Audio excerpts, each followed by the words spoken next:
네. 그러면은 유저 스토리를 이제 우선순위별로 정리해놨고 그 맨 위에 있는 첫 번째 유저 스토리 삼성일스 이용자가 이용자의 최종 관리를 위해 최성분을 확인한다를 이번 스프린트 백로그로 두고 한번 태스크화 시켜보겠습니다. 어떻게 태스크로 나눌까요? 일단 아무래도 삼성S 이용자가 최종 관리를 위해서 최성분을 확인해야 되니까 그 개인적인 정보를 먼저 입력하는 과정이 꼭 필요할 것 같아요. 입력하기. 최성분 값에는 이제 뭐 키나 몸무게나 골격근량 아니면 성별 뭐 나이 이런 게 들어갈 것 같아요.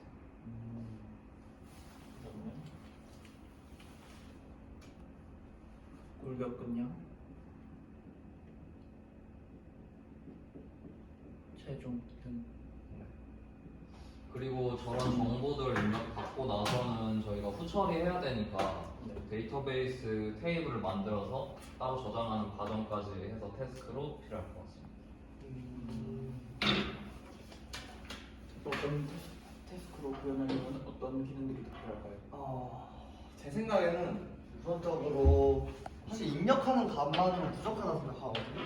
그래서 저희가 이거를 통해서 개선할 수 있는 다른 것들을 BMI 같은 것들을 구현하는 로직을 짜야 될 것 같아가지고 그러면은 저희가 고객 입력값을 통해서 체지방량이나 BMI, 체수방 같은 거를 계산하는 로직을 하나 짜야 될 것 같거든요. 그래서 그 받은 데이터를 기반으로 그걸 짜고 그리고 그거를 고객 정보에 함께 DB에 저장해줘야 될 것 같아요. 그리고 이용자들이 그냥 단순하게 수치 데이터로 보는 것보다는 그래프 같은 가시적인 데이터로 보는 게 좀 더 좋을 거라고 생각이 되기 때문에 이런 가로막대 그래프나 그런 그래프를 통해서 가시화하는 게 좋다고 생각을 합니다. 그럼 고객들이 더 받아들이기 쉽겠네요. 그렇죠. 그리고 마지막으로 고객의 정보는 소중하니까 암호화가 되어야 된다고 생각을 합니다. 그렇죠. 개인 신체 정보에 관련된 거니까 아마도 그렇죠. 해주고. 자, 그러면은 여기서 태스크가 어느 정도 정해진 것 같으니까 이 태스크별로 이제 어떤 제약 조건 같은 게 있을까요? 이게 아무래도 전부 다 여기서 받아온 값이 제일 중요한 것 같으니까 값을 입력받을 당시에 이제 문제가 있으면 안 되니까 사용자가 입력할 때 최고값 같은 거 정해줘가지고 예를 들면 막 자기 몸무게인데 막 마이너스 2kg 이렇게 안 적게끔 그렇게 처리를 해줘야 될 것 같아요. 값의 범위 입력받는 입력값의 범위를 지정을 해줘야 될 것 같습니다. 범위 지정. 그래서 이제 체중을 넘어서는 이제 골격근량이 있는 건 말이 안 되니까 이런 것도 지정해줘야 될 것 같고. 그다음에 그리고 아무래도 이게 개인정보다 보니까 저희가 암호화 한다고 했는데 솔직히 이게 암호화 잘 됐는지도 저희끼리도 잘 확인해야 되는 제약 조건도 있을 것 같거든요. 이게 암호화가 사실 잘 안 되고 이게 누출되다 보면 그 고객이랑 신뢰성이 떨어지다 보니까 암호화에 되게 신경을 써야 되는 부분이 있는 것 같아요. 그렇죠. 그러면 저희는 이제 접근 권한이 없는 아이디 같은 걸로 한번 접근해서 암호화가 제대로 되어 있는지 한번 확인해 보는 것도 필요할 것 같네요. 검증 과정. 접근제요.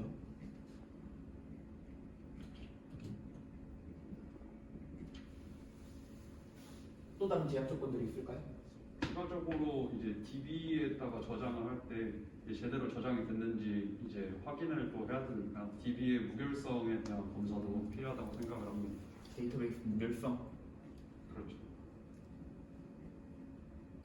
그리고 아무래도 입력을 많이 받다 보니까 DB 용량도 다른 것보다는 좀 많아야 될 것 같아요. 애초에 저희가 측정이랑 저장을 목적으로 염두에 둔 기능이라서 그렇죠. 사용자 고객 수에 따라서 이제 데이터베이스 서버의 크기, 서버 용량 같은 것도 어느 정도 충분히 해놔야 될 것 같아요. 이 정도면 태스크에 대한 제약 조건들은 다 파악이 된 것 같아요. 네. 그러면 이제 태스크들을 각각 개발팀한테 분배를 해드릴 텐데 찬술님이 이 두 개를 맡아주시고 네네. 그다음에 홍준님께서 고객 DB에 저장하는 것을 맡아주시고 영우님께서 시각화와 암호화를 맡아주시는 걸로 하겠습니다. 혹시 그러면은 각 태스크를 수행할 때 걸리는 시간 그리고 어떻게 구현하실지에 대해서 한번 얘기해 주시겠어요? 저는 아마 코틀린 사용해서 이제 유트로 이쪽에 프론트 최상분 값 입력 받을 때 이제 아무래도 디자인이 좀 어느 정도 있어야 되잖아요. 그래서 그걸로 디자인하는 거랑 만드는 데까지 아마 첫 번째 태스크 수행하는 데는 일주일 정도 걸릴 것 같습니다. 네. 그리고 뒤에 이제 DB 사용하는 거는 MySQL 사용할 건데 앞에서 입력받은 값을 이제 뒤에 백 하시는 분한테 던져줘야 API로 제대로 작동시킬 수 있으니까 이제 DB로 저장하는 거랑 보내주는 것까지도 아마 한 일주일 정도 걸릴 것 같습니다. 저는 우선 제가 계산해야 되는 로직들이 앞에 데이터에서 받아야 되기 때문에 우선 데이터를 받기 전에 해당 로직의 알고리즘적인 부분이나 그런 부분에 대해서 우선적으로 일주일에 걸려서 짜 놓을 생각이고요. 네. 그리고 이제 앞에 한솔님이 이제 보냈을 때 그걸 테스트하는 기간을 3일에서 4일 정도로 잡도록 하겠습니다. 구현의 1주, 테스트의 3, 4일. 영호님께서는 얼마나 어떻게 구현하시고 얼마나 걸릴까요? 이 그래프로 시각화하는 그 API를 사용해 본 지가 좀 오래돼서 그래서 이제 태블로를 사용하려고 하는데 그 부분에 있어서 일주일 정도 걸릴 것 같고 그 다음에 이제 암호하는 건 AES 암호를 사용하려고 생각을 하고 있어서 그 부분은 이제 구현하는데 5일 정도 걸리고 테스트도 추가적으로 필요해서 한 3일 정도 더 시간이 필요할 것 같습니다. 5일에 테스트 3일. 네. 네, 그러면 어느 정도 개발 계획과 예측 시간 정도는 결정된 것 같으니까 이런 식으로 각자 개발해 주시면 되겠고 이제 협업은 저희가 GitHub으로 진행 상황을 서로 확인하면서 이제 개발을 진행하도록 하겠습니다. 그럼 네. 제가 이제 다음 데일리 스크럼까지 이거 디자인 초안해가지고 가지고 오면은 그걸로 다시 한번 스크럼 진행하는 걸로.